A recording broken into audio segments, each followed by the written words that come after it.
So Namecoach is a new app that allows students and soon staff and faculty to enter their pronouns and how to pronounce their name in a centralized place. And with the integration with Canvas, at the moment it turns up in the photo roster, which is useful right now for faculty and students. And soon, we had a meeting yesterday, soon we're hoping for students to be able to see each other's pronunciations and pronouns. So hopefully by the fall that will be the case. And I just want to say that I really want to thank some of the folks who work on Canvas for pursuing Namecoach. We looked into this 4 years ago maybe. And decided it would be great for Yale. It would be a wonderful fit. We could not find anyone to pay for it. So I tried for a year and finally gave up. And then I was invited to a meeting this December that had the title Namecoach in it. And I'm like, wait, what? And so the registrar's office has offered to pay for this. So I'm really excited that it is here. All right. So the kind of classes I'm talking about are either seminar classes. This semester I'm teaching 2 seminar classes of 20 people. It would also work, I've also taught a big lecture class with discussion sections for teaching fellows. So the kinds of classes where you actually really want to learn students' names, learn their pronouns, and use those things in your classrooms. So I just created the drama of the first day of a seminar class. So shopping period is not a seminar teacher's friend. Those of you who teach this know this. And so on the very same day that I am trying to pay attention to how students pronounce their name, to pay attention to which students use which pronouns, I have this little kind of sheet that I'm scribbling all the stuff down on, is also when it's totally packed with shoppers, there aren't enough seat for people, probably half of these people are not going to end up in the class. There's no class list yet. That's why I love freshman seminars, first year seminars. They have class lists. It's so exciting. And I'm trying to get all this information and I'm usually missing it. And there's only so many classes into the semester that I want to keep doing the same go around at the beginning. So I have a couple poll questions in here for you.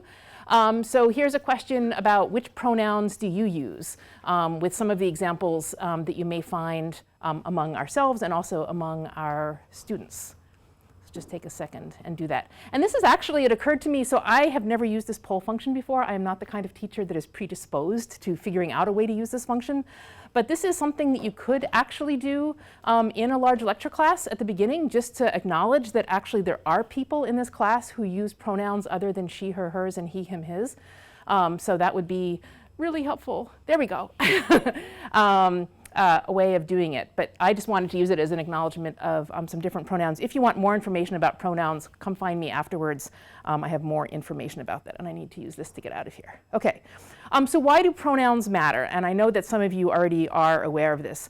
I think it shows basic respect for students, and some of you may know that for first-year students, the very incoming undergraduates, the first time they meet with their group of students they're living with and their first-year advisor, who's an upper-class student living with them, they go around and they share their names and their pronouns. And we have gotten universally positive response to that, not only from students who may use non-binary pronouns or some of the pronoun varieties that you saw on that slide, but also because any student who has a sort of hidden thing that they are worried about people knowing, so whether it's a disability or a very difficult family history, that they feel like they will be accepted because people are accepting other people's pronouns. So it's really a lovely thing that is getting more and more accepted among undergraduates and among graduate and professional students. I think it's a little bit slower among staff and faculty, so that's something else I work on in another hat.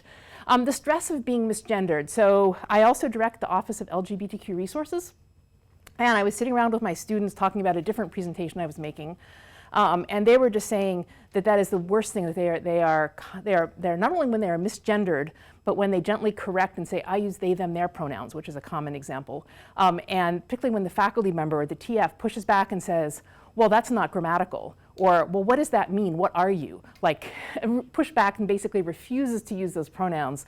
They basically tune out of that class, right? That they're not willing to engage. So it's really important. Also, it lets everyone know your efforts to be inclusive on a lot of different levels. All right, so have you ever been misgendered?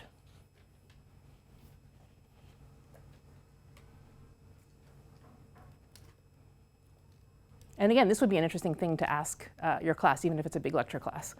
All right, so people have had the experience of being misgendered. I think if you are in the group that said no, it's worth paying attention to the experience of being misgendered, and also being misgendered when you identify as cisgender is different than the experience of being misgendered when you identify as transgender or non-binary. But I am going to move on now. All right, so what are some strategies to try to respect the pronouns of students in your classes? One is to actually learn the pronouns, and I'm going to show you in a second how Namecoach helps you do that. I will admit, however, that that can be challenging, and particularly with the students I work with and the students who take my classes, sometimes also their pronouns will change in the middle of a class. So keeping track of them is a big intellectual effort. There are two other ways of doing it. One is just to use gender neutral terms for everyone. So refer to the student, member of the class. So have ways of referring to people where you don't use pronouns. And that may seem very awkward, but actually once you practice it, it can be very, very helpful. Another thing that's important is to be able to practice use they in the singular, which may be, again, a little awkward for you if you haven't done it much before. But if you practice it a little bit, I promise it will get easier. Another possibility is to use students' names. Then you don't have to worry about their pronouns, but you need to pronounce their names correctly. I will admit that I am probably better at Anglo-Saxon names than in other name sources, but I'm really working on it, and I really love Namecoach. All right, so how does Namecoach look? So I'm actually using a roster that we made up for me. How do I get out to the other thing? Hit escape. Okay. I need to just get out of this. So this is a made-up class for me because I don't know if I should admit, but right when I was going to post my class to use to show it,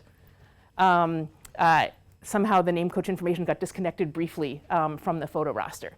But this is what a photo roster looks like. So when students have the opportunity to offer a pronunciation of their name and their pronouns, they can write any pronouns they wish. There are some suggested pronouns, but they can write any pronouns that they wish. And for the students, it's super easy. It's in something called the Student Information System. So it's right next to their address, their preferred name, a lot of basic documents that they go into really easily, and they can enter this information.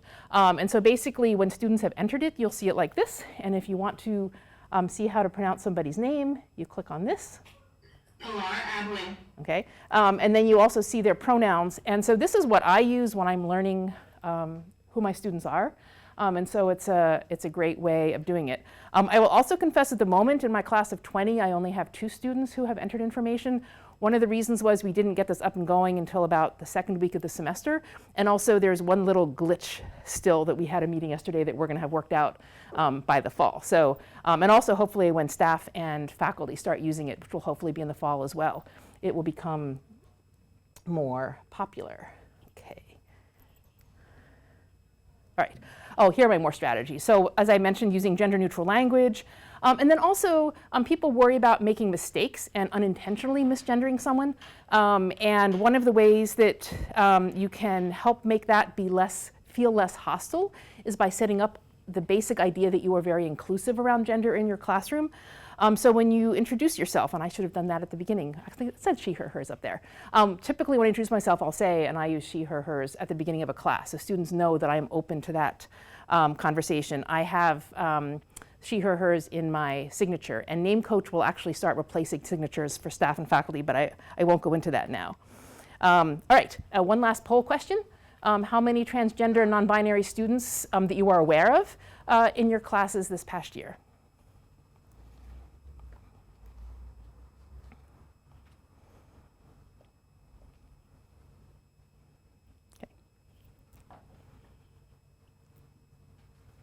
So looks like a lot of you do actually have transgender and non-binary students. So this tool should help you.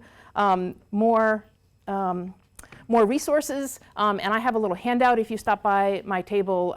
These are resources at the back. mypronouns.org has like a little online class if you're not really used to kind of the etiquette of pronoun asking and using. It has like about a 10-minute little class that you can take.